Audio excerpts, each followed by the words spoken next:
ทางอำเภอวรินชำราบจังหวัดอุบลราชธานี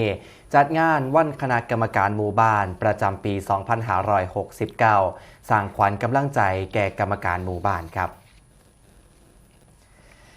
ที่หอประชุมอำเภอวรินชำราบจังหวัดอุบลราชธานี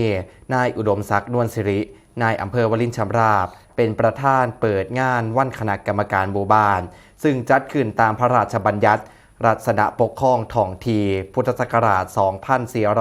2457 โดยมีการจัดงานวันคณะกรรมการหมู่บ้านเทื่อแรกเมื่อวันที่9 มีนาคม พ.ศ.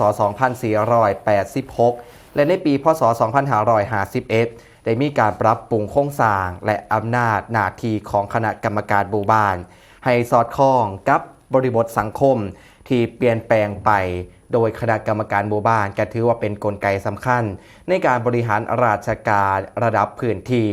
เฮ็ดหน้าที่สนับสนุนการเฮ็ดงานของผู้ใหญ่บ้านบูรณาการจัดเฮ็ดแผนพัฒนาหมู่บ้านแก้ไขปัญหาและยกระดับคุณภาพชีวิตของประชาชนพร้อมขับเคลื่อนนโยบายของรัฐบาลสู่ระดับชุมชน